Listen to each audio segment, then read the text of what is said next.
Aero Expo. Okay, so Prime Minister has given us a target. He is coming up with the statement. Prime Minister कह रहे हैं कि our defense exports are going to be $5 billion by 2024-25. Abhi it is 1.5 billion. Okay, from the past it has increased significantly. अगर ये 1.5 billion भी पहुंचा है तो ये बहुत इंपॉर्टेंट चीज है, पहले इतना भी नहीं था. तो target is to make it 5 billion. And he's saying that India will be a major, you can say, manufacturing hub for defense equipment. Now, when we are able to develop this, अगर हम अपना defense sector develop कर पाए,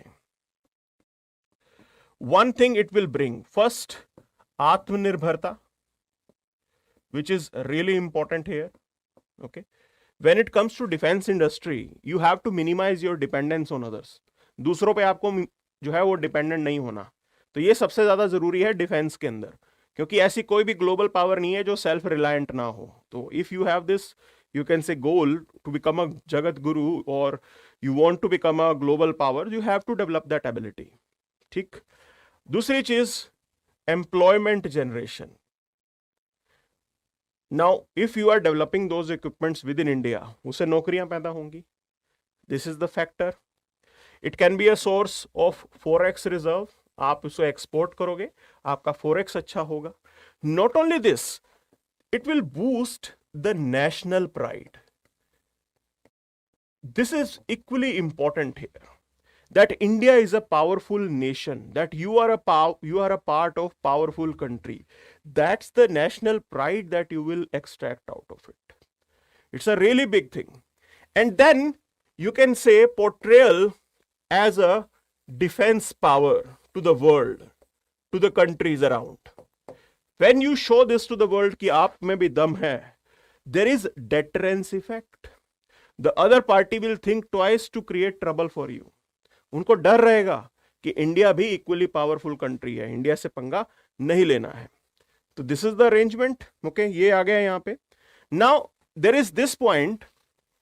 ठीक है, गड़बड़ कहां हो गई? I will take you back to the World War II. Now, during World War II, India had airplane repair center. बहुत बड़ा एयरप्लेन रिपेयर सेंटर यहां पे था. China didn't have anything. China के पास कुछ भी नहीं था. Look what has happened. Due to our government policies, I will blame the government policy. We have not been able to create or develop fully indigenous aircraft. Yes, we do talk about LCA, Light Combat Aircraft, तेजस. हम बात करते हैं तेजस की भी, तेजस है हमारे पास. ठीक है, but it took many years for us. इतने साल लग गए आप तेजस बनाते बनाते. आपके पास तो वो एयरप्लेन मैन्युफैक्चरिंग या फिर आप बोले कि रिपेयर यूनिट इंडिया में ऑलरेडी था. ब्रिटिशर्स प्रोवाइड करके गए थे आपको. We didn't capitalise on it. अगर आपका डिफेंस प्रोग्राम या एयरप्लेन एयरजेट प्रोग्राम स्टार्टिंग से ही आपने फोकस किया होता, things would have been different.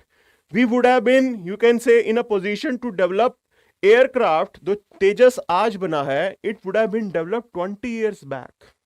और आज आप 5th जनरेशन एयरक्राफ्ट की बात कर रहे हो.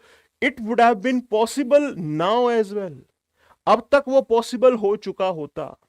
सी, you have to understand, like in defence industry, the creation of a product, it may take years, it may take 10-15 years. आपको रेगुलर ये कैपेबिलिटी डेवलप करनी पड़ती है, because no country is going to share technology with you. This is the state of the art thing. ये best product होते हैं जो countries अपने पास रखना चाहते हैं. They will not share it with you, so you have to develop that ability. तो सेम जो चीज हम पहले कर सकते थे, लाइक इट्स बीन ईयर्स कि हम आज कर रहे हैं, तो it's a, you can say, from my point, हम काफी लेट हो गए यहां पे. Okay, the only point was the government policy. Now not only this, I would like to say, after independence, if you look into the policy, before India China war, military defence was not even a priority for the government. सरकार के लिए priority ही नहीं थी. वो तो हम जागे तब जब चाइना वॉर हुआ 1962 में. Then we realized that it is important to buy equipment to have this ability to defend your borders. और अगर आपके border ही defended नहीं है, how will you facilitate development? Forget about development if your borders are not secure. That's the major thing that we require here. But today you can say we are still dealing with this. One thing they are focusing on, that we want private sector to participate in this. Okay. Now at present government alone cannot do it. So government agencies अगर आप देखें, there are lot of issues with them. Ordnance factory की बात करें आप, Ordnance Factory Board, it's a very slow organization. It is highly bureaucratic. I'm not saying that they have not provided us with the products. वो regularly हमें जो है equipment provide करते रहे हैं. But this is the point that have to be figured out. कि भी ये एक ब्यूरोक्रेटिक ऑर्गेनाइजेशन है, बहुत ही स्लो ऑर्गेनाइजेशन यहां पे रही है, and we have to revamp these organisations as early as possible. ये चीज करनी बहुत जरूरी है. So right now government is thinking of revamping this ordinance, you can say factory board, but again implementation थोड़ा ढीला चलता है हमारे यहाँ पे. So we have to be quite concerned about these things. These things have to be taken, you can say, quite seriously, और जितनी जल्दी रिफॉर्म हो जाएगा उतना जल्दी अच्छा होगा.